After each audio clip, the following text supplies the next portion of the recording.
Servus, Glück auf und herzlich willkommen zu einer weiteren Ausgabe des Taktikfuchs. Ja, Leute, meine Aufstellung, mein Tipp fürs Champions League-Spiel gegen Benfica Lissabon, was hier schon irgendwo richtungsweisend ist.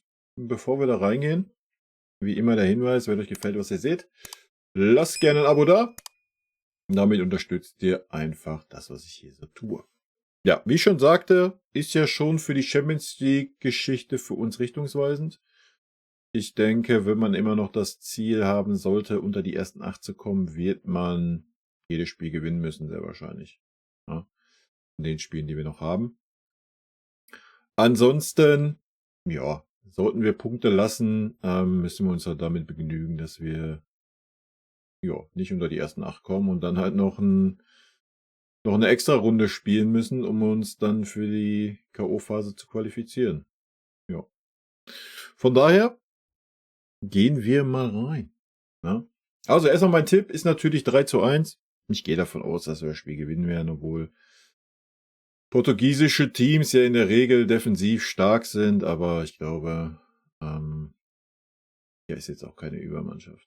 Ja? Also alles gut, wir spielen gerade super Fußball, wir haben einen starken Kader. Von daher für mich ein 3:1. Und damit gehen wir mal rein in die Aufstellung. Im Tor, ja, natürlich Manuel Neuer. Brauchen wir nicht wieder aufmachen, das Fass. Im letzten Spiel hat er ja auch mal 2 Bälle gehalten, die auf sein Tor kamen, hat keinerlei Fehler drin gehabt in seinem Spiel. Alles ist gut. So, vorne natürlich unsere Maschine, Harry Kane. Dahinter natürlich Musiala. Ja, es ist ein Spiel, wo es keine Experimente gibt. Die besten Leute müssen spielen. Das ist ein super wichtiges Spiel für uns, was die Champions League angeht. Wie ich schon sagte, wenn man unter die ersten 8 kommen will, gibt es keine Ausreden heute. Ja, von daher stellen wir erstmal das auf, was safe ist.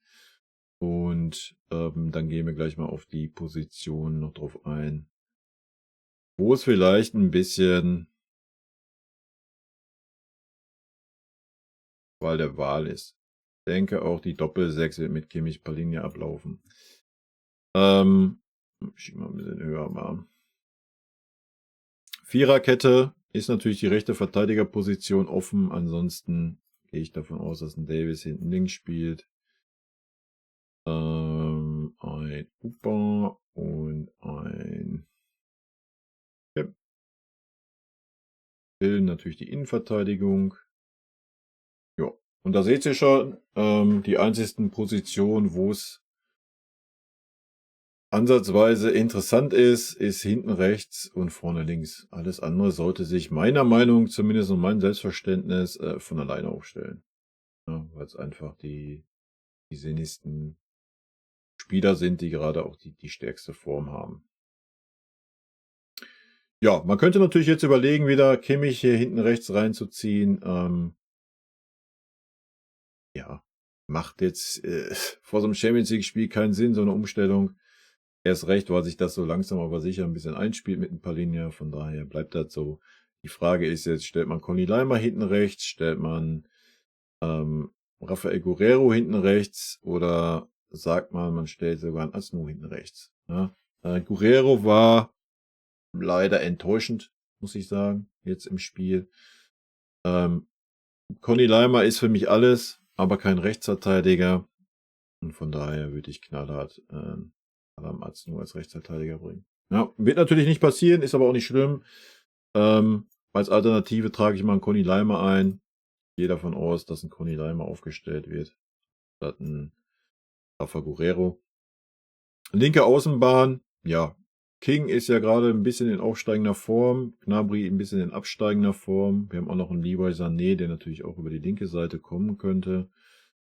Du hast einen Matistel, der diese Position spielen könnte. Du hast auch einen Ibrahimovic, der diese Position mit Sicherheit auch spielen könnte. Hast du also die Qual der Wahl. Kann absolut nicht vorhersehen, wen er aufstellen wird von Anfang an. Ich würde einfach mal im Sinne des Momentums einen King aufstellen, weil er gerade aufsteigende Form hat, in den letzten beiden Spielen Tor gemacht. Warum sollte man das Selbstvertrauen, was er jetzt wahrscheinlich gerade hat, ihm wieder nehmen? Und von daher würde ich mit dem Koman anfangen.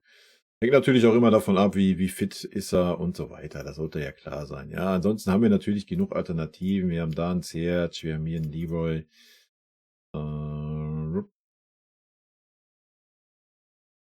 Für den Harry Kane haben wir natürlich auch einen Tell, wenn da irgendwas sein sollte. Ja, für den Musiala haben wir einen Müller. Wenn wir ihn denn finden. Für ein Palinja trage ich mal einen Goretzka ein. Für einen Kimmich trage ich mal. Können wir uns aussuchen. Ich mache jetzt hier einfach mal einen Guerrero hin, weil wir einen Conny Leimer hier unten haben. Natürlich kann das auch tauschen. Sollte klar sein. In der Innenverteidigung haben wir Eric Dyer. Weil ich einen Neon schon hier habe. Ja. Und für die linke Verteidigerposition hast du natürlich auch einen Guerrero oder einen Aznu. Ja. Als Alternative. Also wie man sieht, wir haben natürlich immer noch Alternativen, obwohl wir ein paar Verletzte haben. Langzeitverletzte. Ja.